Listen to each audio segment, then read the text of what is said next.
tell me where we are with Anna's case, because I think people who watched Inventing Anna, they saw what happened. She went to prison, but then she was released, but now she's back. What all happened with that? Well, I think what a lot of people don't know about her case is that she's served her time at this point. She was convicted in New York State. She served her time, but for an immigration issue, she would be walking around freely as a free person, walking around New York. And frankly, that may be what happens very soon. What happened, though, is that following her conviction, the United States government put her into ICE deportation proceedings, ICE being Immigration and Customs Enforcement. And so she's now sitting in a facility in upstate New York, in Orange County, in an ICE detainer being held pending deportation proceedings. Now, the deportation proceedings stem from her conviction in the case and also a very minor offense of overstaying a visa. We may know lots of stories of people who overstay their visa. It doesn't wind up being a long-term detention. There are a couple of things at play here. Number one is that this has a lot more to do with her notoriety. This has to do with her high profile. This has to do with her criminal conviction. And the other thing is that having done her time, if she wanted to agree to the deportation, they would send her probably to Germany, where she would be walking around as a free person today. She is actually making a pretty brave choice to stay in this ICE deportation facility pending these charges by the federal government while she undertakes a criminal appeal of her criminal conviction. And so she thinks she's better off doing it from the United States while she has access to her attorneys, while she's close to everybody she knows, the life she knows, than getting deported to a foreign country. But if she agreed to this deportation, pretty much overnight, she could get deported and be walking around free. So the point is, she's sitting in a jail cell now, not for any crime she's done, but because the United States wants to ship her out of the United States. And she's making a pretty brave choice of staying here in the United States to fight the criminal charges, to fight her criminal conviction, and to try to really clear her name and get exonerated. Yeah, and so how did you end up, because I know the people that watched the show, she had a different lawyer. Then from what I read, she had another lawyer. How did you come into become her lawyer? So I spent my career as a prosecutor, both in New York State at the Manhattan District Attorney's Office and federally with the Department of Justice. And I was contacted by, she has out-of-state counsel as well in Georgia, and they needed somebody with some deep expertise in New York State criminal law to help them shepherd through the process of doing the criminal appeal. So I'm not her immigration attorney. She has separate immigration attorneys, but I'm now her New York-based counsel for the purpose of doing two things. One is to file an appeal in the first department, which is the next level of appellate review, and then also to file what's called a 44010 motion, which is a motion basically for a new trial after a judgment has been entered, and that's filed with the Supreme Court. Now, the Supreme Court is called the Supreme Court, but it's actually the lowest court in New York. The Supreme Court is the trial court. And so I was brought on to be local counsel to both oversee the filing of the appeal and this 44010 motion in New York State Supreme Court. Okay.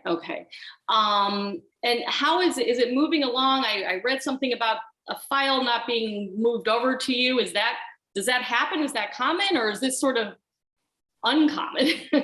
Everything about this case is uncommon. There's nothing normal about this case or this client in particular. Although I will say what is normal is that, we are going to pursue every avenue to try to have her get her day in court. And that's normal. But what is not normal is the way some of the legal professionals have acted towards her. And in particular, rather than having to focus all of our time on putting together the substantive appeal, we've unfortunately had a little bit of a sideshow because her previous attorney has seemingly absconded with the file in the case. We've reached out a number of times to her.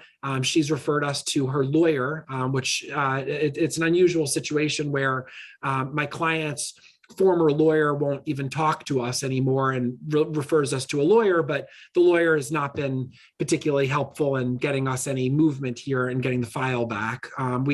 She's not asserted any lien on the file to us. We have no bills that are unpaid as far as we are aware. So we're awaiting an answer from her, and she's left us really with no choice but to sue her and bring what's called an order to show cause in the Supreme Court to try to get this file back. It's just behavior that is not it's not appropriate behavior that we typically see of an attorney in New York. And so that's obviously caused her a lot of distress, and frankly, distracted us from our core duty of putting this appeal together. But the appeal will be centered around a number of things, including whether there was ineffective assistance of counsel, and that will be borne out by what's in the file. So we really do need this file to adequately prepare the post-judgment relief here, and that's why we're doing everything we can to get it.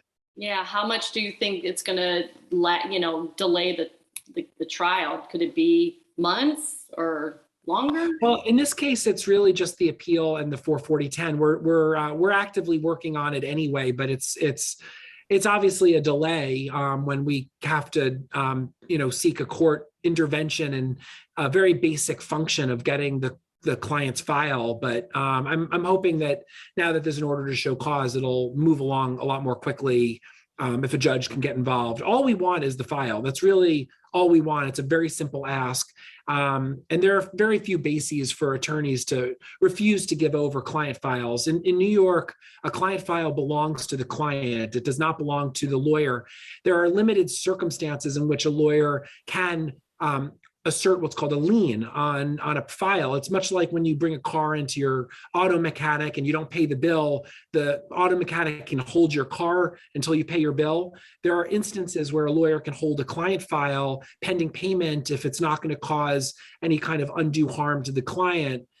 We have no basis to believe that exists in this case. And so we're marching forward with whatever we can do to try to get the file. Yeah. And, I have to ask about Anna. She seems to be somewhat of a mystery, I think, to a lot of people. Did you, watching the Netflix series, would you say that was an accurate portrayal of your client, or do you know somebody completely different than what we all saw on the show? She has a lightness and an airiness to her that is sometimes surprising, given the fact that she's sitting in a jail cell. That part of her, she's extremely social. She's extremely gracious. I've had nothing but good interactions with her. I think she's very appreciative for the team of lawyers now that are trying to get her name cleared. Obviously, she's very much in the public eye, and so she's involved in a number of different pursuits, including artistic pursuits, and she's obviously very focused on trying to get her court case, moving along as much as possible. But I have found her to be really delightful to work with, and she knows her case extremely well. She knows the law extremely well.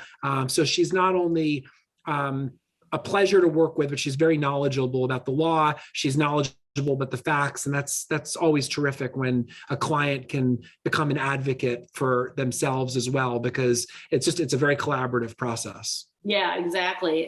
And you mentioned ICE detention. I don't know if people understand, we're not talking Camp Cupcake here. Like, this is it's rough. It's very rough. How is she, and what are the kind of conditions she's living in right now? I mean, when I visit with her, it is through a plexiglass divider, and she's in jail. I mean, this is not a minimum security facility. When we roll up there, it is as harsh looking as a facility could be. It's surrounded by tall gates and barbed wire, and it's a jail, and she's there, and she has access to phone and video to be able to be in communication with her attorneys and other members of her social circle, and she's obviously very interested in making sure that the world knows her position, and that she tries to clear her name. So she's working she has access to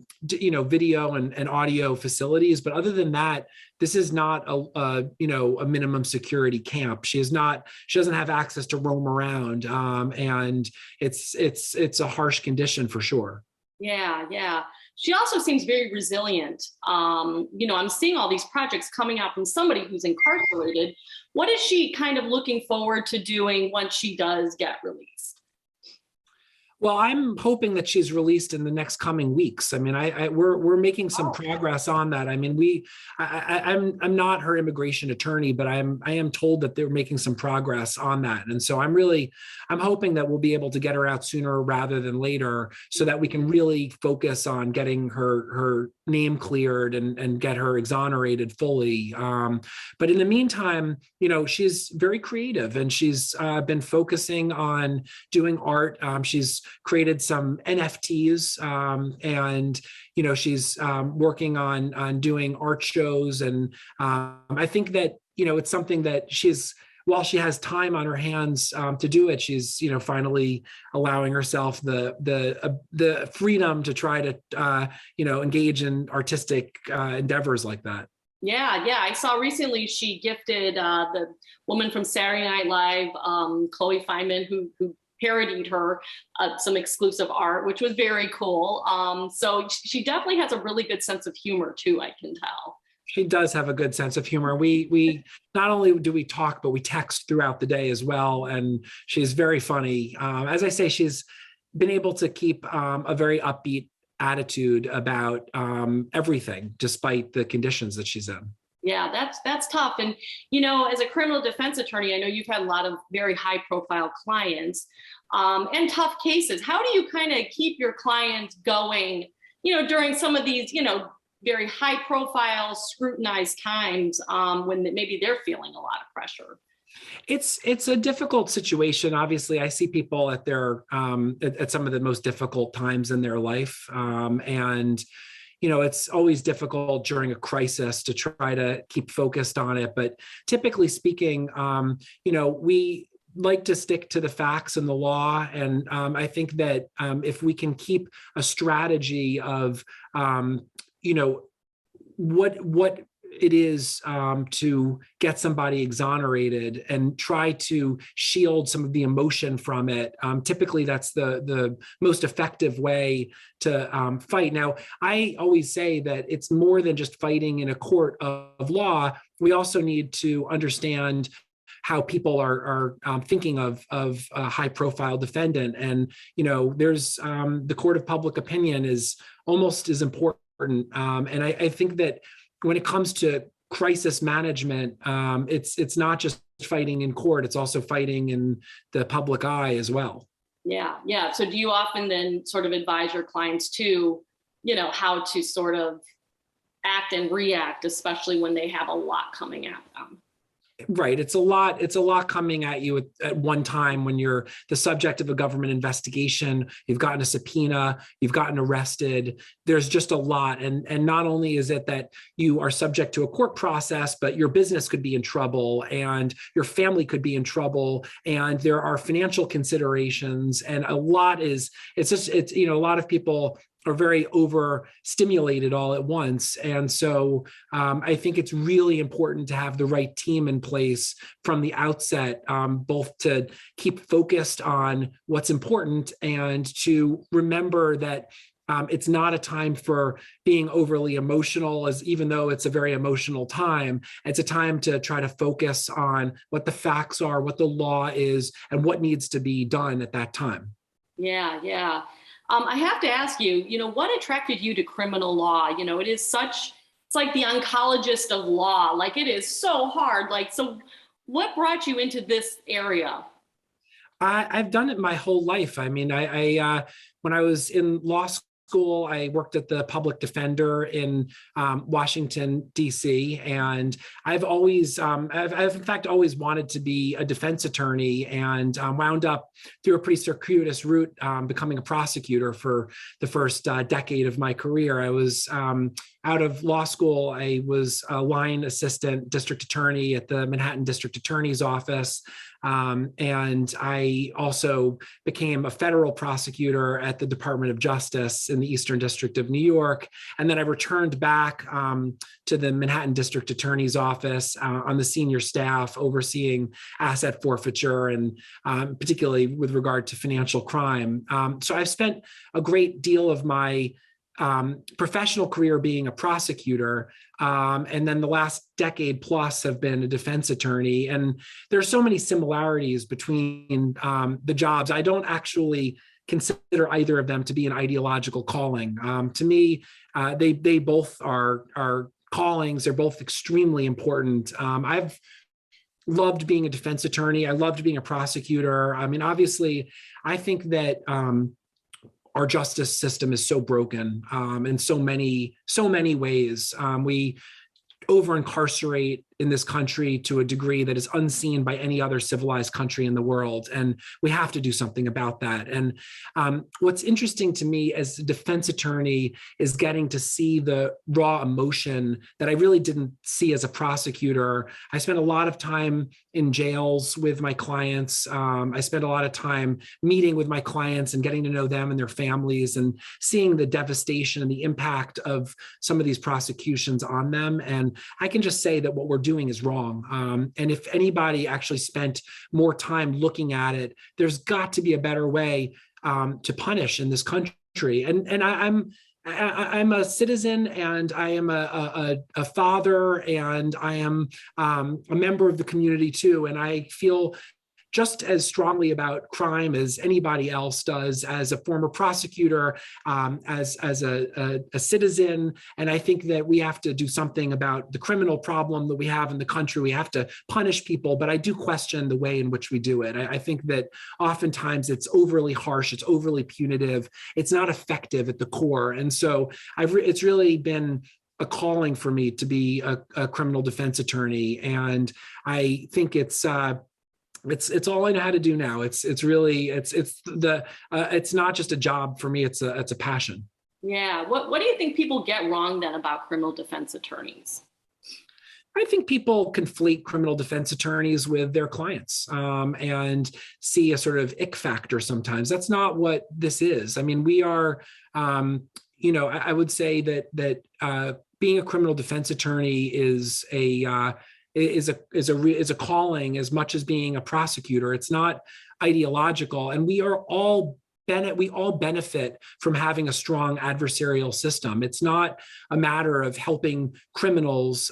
It's a matter of having an extremely strong system, an adversarial system that results in the best outcomes. And I think the adversarial system really does improve everybody's lives, because these due process protections that we all have, we take for granted. But when it comes to government overreach or government action, like you'd be happy to know that people are fighting every single day in courtrooms for strong due process and strong protections, whether in any individual case you think it's a good idea or not. The point is there are slews of attorneys fighting for these protections every day. Yeah, and that is important. And it does kind of go back to like, why do we have this young woman sitting in an ICE facility? She shouldn't be in there because, she didn't, she's already paid for her crime, and now she's taking up space in this jail. So yeah, that doesn't make a lot of sense to me either. I think without strong defense attorneys, the government overreach would be far worse. And I think it's really important to have in your moment of crisis, if you are arrested or subpoenaed or the FBI comes and pays you a visit, it's really important to know what your rights are. And far too many people don't know what their rights are and don't stand up for their rights. And you have to. It's without it, the government will not go out of its way to protect any individual. They're trying to make cases, and they get it wrong. They do get it wrong, and they get it wrong a lot more often than people would think. And so whether getting it wrong in a major way or getting it wrong in a minor way, without a strong defense, knowing what your rights are, you really could have a terrible outcome. And this is your life. And so it's very vital to have somebody fighting strongly for you in every single way. Yeah, no, exactly. And yes, these are very scary times. So I completely understand that. Well, that's exciting news to hear, though, that Anna may be moving on in the next few weeks. That's big news. And where can we follow you on social media? So I'm on LinkedIn. The firm's name is Levin and Associates, and so it's at Levin and Associates. And you can follow me on Twitter as well, which is at Levin PLLC on Twitter. So yeah, definitely follow me. I appreciate it. I like to post a bunch of articles, and anytime that one of my clients is in the news, you'll probably find it there. That's awesome. Love that. Well, thank you so much. I really appreciate your time today. Thank you so much. I really do appreciate it as well.